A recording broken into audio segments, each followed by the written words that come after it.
السلام عليكم ورحمة الله وبركاته. الحمد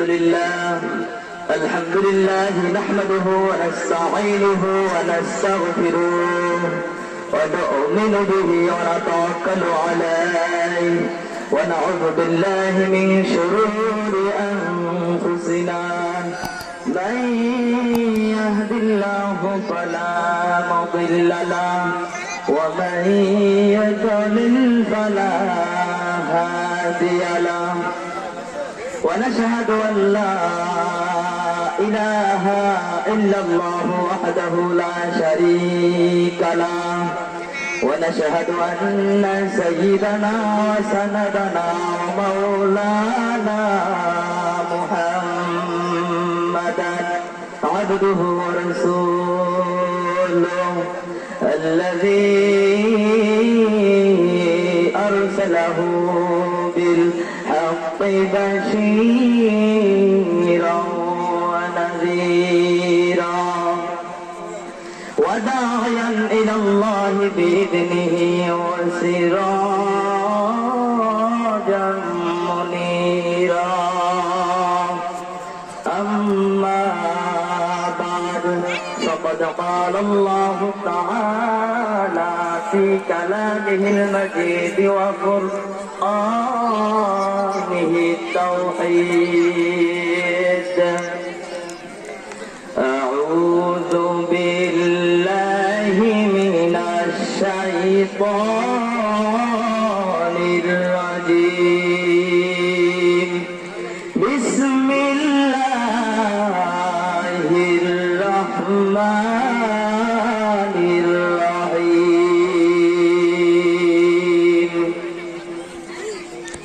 اليوم أكملت لكم دينكم وأتممت عليكم نعمتي ورضيت لكم الإسلام دينا وقال تعالى رسول الله صلى الله عليه وسلم أنا خاتم النبيين لا نبي بعدي صدق الله العظيم وصدق رسوله النبي الكريم ونحن على ذلك من الشاهدين والشاكرين والحمد لله رب العالمين হাজারো ব্যথা বেদনার পরে ফিরে আসনি তুমি আপন ঘরে দিনের আলো তুমি ছড়িয়ে দিতে চলে গেলে মদিনায় মক্কা ছেড়ে হে রাসূল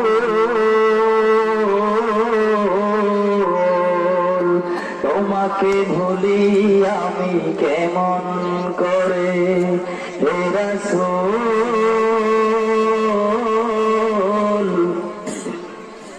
তোমাকে ভুলি আমি কেমন করে আল-আমিন তুমি ছিলে চিরদিন সকল মানুষের তরে হে রাসূল তোমাকে ভুলি আমি কেমন করে হে রাসূল তোমাকে ভুলি আমি কেমন করে আলহামদুলিল্লাহ সকল প্রশংসা সেই মহান রব্বুল আলামিন ইজ্জত ওয়াল জালালের উপর।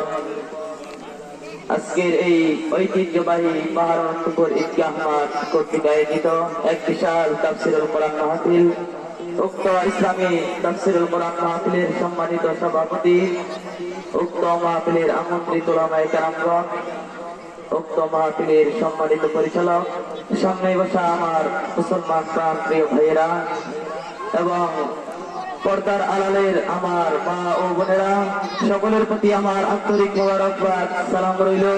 আসসালামু আলাইকুম ওয়া রাহমাতুল্লাহি ওয়া বারাকাতুহু। যে কথাটি আপনাদের সামনে আমি বলার জন্য নিয়ত করেছিলাম কোরআন ও হাদিসে, তো তা বলার জন্য সময় একবারে কম দেওয়া হয়েছে 20 মিনিট। ইনশাআল্লাহ যতটুকু বলতে পারি আপনাদের এবং আমার সকলে হেদায়েতের উসিলায় যেন কোরআনের সহিত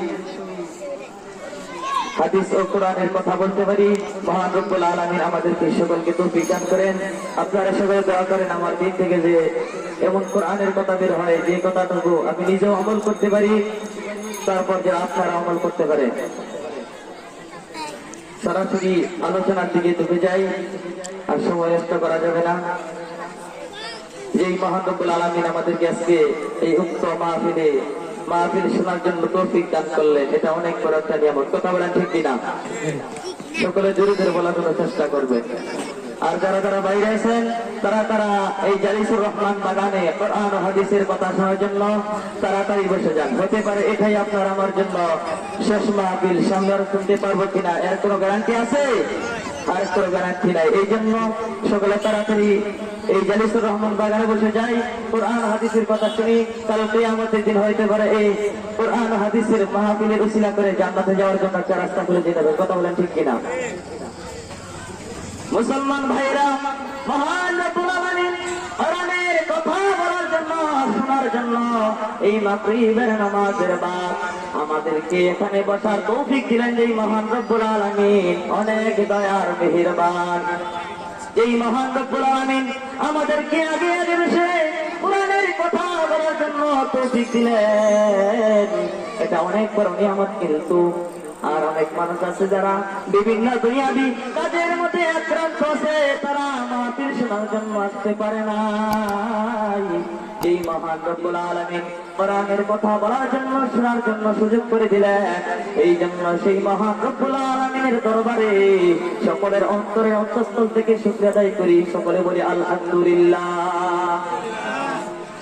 মহান রব্বুল আলামিন বলেছেন, লাইন শাকারতুম লাযিদান্নাকুম ওয়া লাইন কাফারতুম ইন্না আযাবি লাশাদীদ।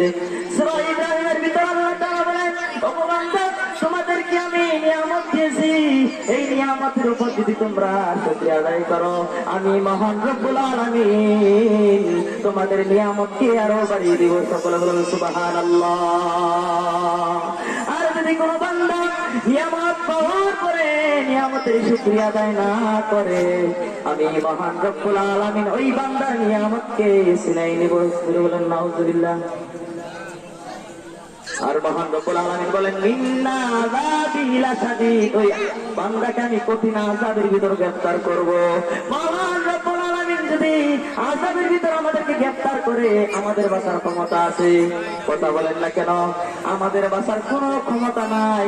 এই মহান রব্বুল আলামিন আমাদেরকে গজবের মধ্যে যদি গ্রেফতার করেন, আমরা নিয়ামতের আদায় শুকরিয়া আলহামদুলিল্লাহ বললাম, শুধু এখানেই শেষ নয়, আলহামদুলিল্লাহ একবার বললাম, আবার বলার জন্য তৌফিক দিলেন। এই নিয়ে যদি কিয়ামত পর্যন্ত আলহামদুলিল্লাহ আলহামদুলিল্লাহ শুকরিয়া আদায় করি, কাল কিয়ামত পর্যন্ত নিয়ামতের শুকরিয়া আদায় করতে পারবো না, শেষ হবে না। আর আমরা একবার আলহামদুলিল্লাহ বললাম, আল্লাহ তাআলা এত দয়াবান, আলহামদুলিল্লাহ মুক্তি আসমান থেকে বের করা মাত্রই মহান রব্বুল আলামিন জান্নাতের 8টি দরজা খুলে দেয়। সুবহানাল্লাহ। বান্দা যে কোনো দরজাতেই যাওয়ার একটা পথ পেয়ে যাবে। সুবহানাল্লাহ। একবার মুক্তি সুবহানাল্লাহ পড়া মাত্রই সেই মহান রব্বুল আলামিন এত দয়াবান, সেই মহান রব্বুল আলামিন একবার সুবহানাল্লাহ মুক্তি বের করার কারণে আল্লাহ তাআলা জান্নাতের ভিতরে একটা ফল গাছ তৈরি করে দেয়। সুবহানাল্লাহ। আরেকটি ফল গাছ তৈরি হয়ে গেল। হাদিসের মধ্যে আসছে, ফল গাছটা কেমন হইবে মুসলমান ভাইরা? ফল গাছটা এমন হইবে, 70 বছরের তেজি নৌজঙ্গরা যদি ফল গাছের নিচে দৌড়াতে থাকে, কিয়ামত পর্যন্ত ফল গাছের ছায়া অতিক্রম করতে পারবে না। আল্লাহু আকবার। এত বড় নিয়ামত, এই সুবহানাল্লাহ বলার কারণে জান্নাতের একটি ফল গাছ তৈরি হয়ে যায়। সুবহানাল্লাহ। দুনিয়ার ভিতর যদি তৈরি করতে চাই আমরা বাজার থেকে কিনে আসতে হয়, মাটিতে কিন্তু কাটতে হয়, এরপরে হবে কি হবে না এর কোনো গ্যারান্টি আছে? বেশিরভাগই দেখা যায় কিন্তু হয় না। আর মহান রব্বুল আলামিন এত বড় নিয়ামত দিয়েছে, মুসলমান ইমানদার আল্লাহর গোলাম একবার সুবহানাল্লাহ মুখে উচ্চারণ করার সাথে সাথেই জান্নাতের ভিতর একটি ফল গাছ তৈরি করে দেয়। সুবহানাল্লাহ। বড় মেহেরবানি যেই মহান রব্বুল আলামিন আমাদেরকে আজকে এই মাহফিলে আসার জন্য বসার জন্য সুযোগ করে দিলেন। অনেক মানুষ কিন্তু অনেক কাজের মধ্যে আছে, খারাপ কাজের মধ্যে আছে, শ্বাসচলে বসে আছে, বিভিন্ন খারাপ কাজের মধ্যে আক্রান্ত রয়েছে, তারা আসতে পারে নাই।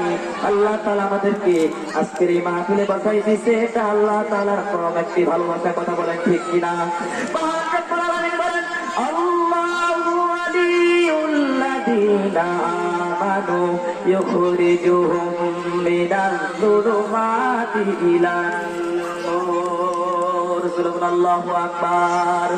সূরা বাকারা 3 নম্বর পারা 2 নম্বর বিস্তার প্রথম লাইনের মধ্যে আল্লাহ রাব্বুল আলামিন বলেছে, আমার প্রিয় বান্দা যারা, মহব্বতের বান্দা যারা, ওই সমস্ত বান্দাদেরকে আমি খারাপ কাজ থেকে পারেক কইরা আল্লাহ তাআলা ওই খারাপ কাজ থেকে পারেক করে অন্ধকার থেকে আলোর দিকে নিয়ে আসে। এই জন্য সকলে বলেন সুবহানাল্লাহ।